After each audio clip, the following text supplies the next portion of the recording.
Esta mensagem eu gostaria de gravar ao lado da Biblioteca Municipal, porque é uma mensagem especialmente para aqueles que gostam de livros, aqueles que já se habituaram com o universo literário, e também para aqueles que não gostam de ler, porque o Brasil é tido como um país onde a maioria não gosta de ler, mas dependendo do livro as pessoas têm algum interesse. Então esse livro eu acredito que desperte bastante interesse, porque o tema desse livro é um tema bastante atual, bastante polêmico. Meu mais recente livro, Minha Vida é uma Montanha-Russa, e isso aqui não é exatamente uma resenha, mas é um vídeo especialmente para explicar por que eu escrevi esse livro, o que me levou a escrever esta obra. Porque, para quem não sabe, eu sou escritor amador, esse é o meu 14º livro pelo Clube de Autores. Para quem não sabe, aqui ó, é só olhar aqui. O Clube de Autores é uma editora para autores independentes. Essa aqui é a parte de trás do livro. E o que eu tenho a dizer é o seguinte: o racismo é um tema atual, mais atual do que nunca, porque embora muitos digam que o racismo acabou há 130 anos no Brasil com a Lei Áurea, mas se você olhar nas redes sociais, existem outras maneiras de demonstração do racismo em público. Quando você destrata um afrodescendente no local de trabalho, no local de estudos, numa lanchonete, num restaurante, no supermercado, mesmo quando você trabalha em determinado lugar e não quer atender a pessoa só porque ela tem a pele mais escura ou tem uma outra etnia, enfim, o racismo se manifesta de diversas formas, mas nas redes sociais o racismo está se manifestando de uma maneira assustadora, muito grande, tanto que no Twitter as menções à palavra racismo são diárias e praticamente constantes, ininterruptas. Você sempre vê algo a respeito do racismo, não só no Brasil, também no exterior. Por exemplo, recentemente houve o casamento de uma atriz afrodescendente dos Estados Unidos com um príncipe britânico. E eu acredito que esse casamento teve uma importância muito grande por ser um marco na luta contra o racismo, uma vitória no caso. E mesmo assim ainda existe gente que critica, ainda existe gente que fala mal. Nos Estados Unidos recentemente houve uma polêmica no futebol americano em que jogadores começaram a ouvir o hino dos Estados Unidos ajoelhados em protesto contra o racismo que ainda é muito forte naquele país. No Brasil tem a polêmica da novela, que tem apesar da história ser ambientada na Bahia, mas o elenco é quase todo de atores caucasianos como eu.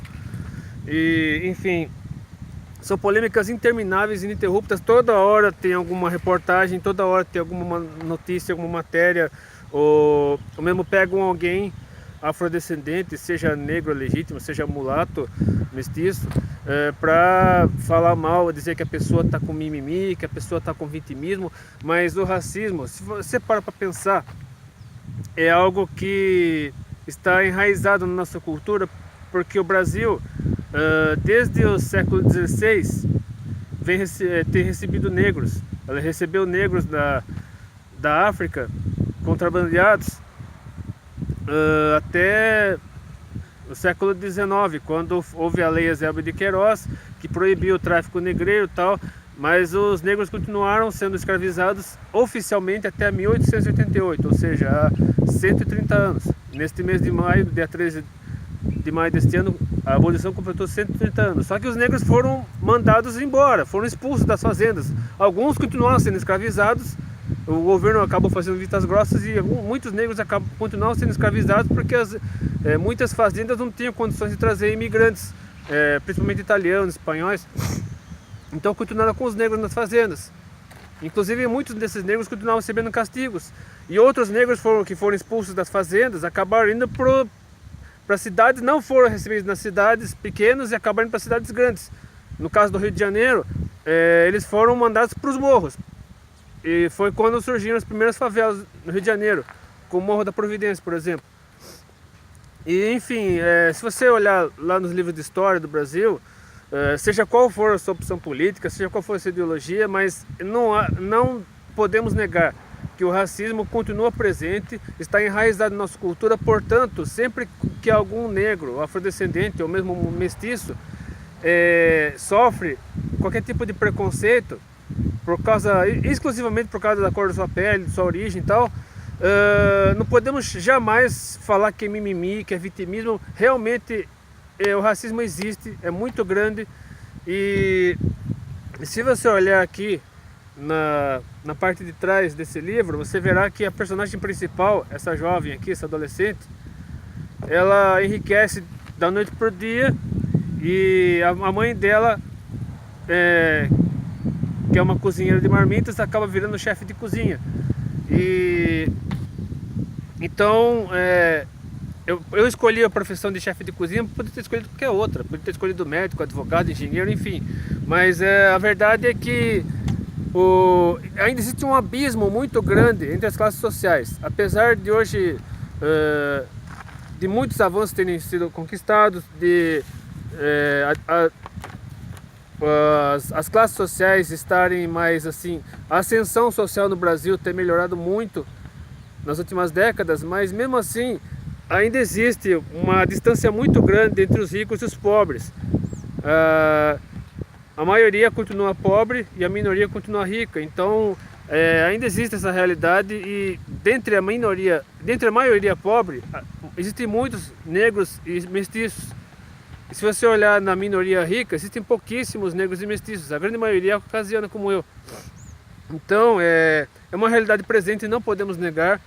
Portanto, se você puder me ajudar a adquirir esse exemplar, eu sei que está havendo greve dos caminhoneiros, eu sei que está havendo problemas com os correios, mas se você não puder adquirir um livro físico, esse livro aqui que é o livro físico, se você não puder adquirir por causa de problemas com a greve dos caminhoneiros, com os correios e tal, você pode adquirir o livro em PDF, em versão eletrônica. E portanto, participe desse debate, não se omita, não trate este assunto como mimimi, como vitimismo, como algo desnecessário. O racismo é um tema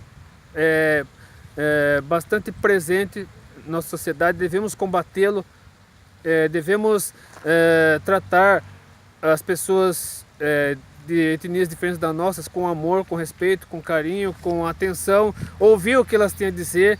Não podemos ser surdos ao clamor dessas pessoas que estão sofrendo, que estão às vezes diariamente, a todo instante, estão sofrendo simplesmente por terem uma cor de pele mais escura.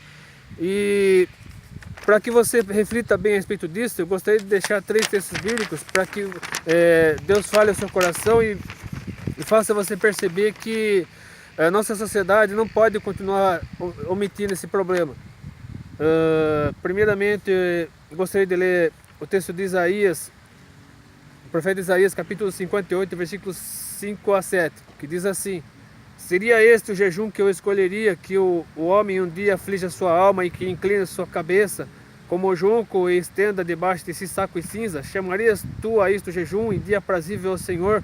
Porventura não é esse o jejum que escolhi, que soltes as ligaduras da impiedade, que desfaças as ataduras do jugo, e que deixes livres os oprimidos e despedaces todo o jugo? Porventura não é também que repartes o teu pão com o faminto e recolhas em casa os pobres abandonados, e quando vires o nu, cubras e não te escondas a tua carne? Ou seja, não adianta nada você dizer que ama a Deus, que você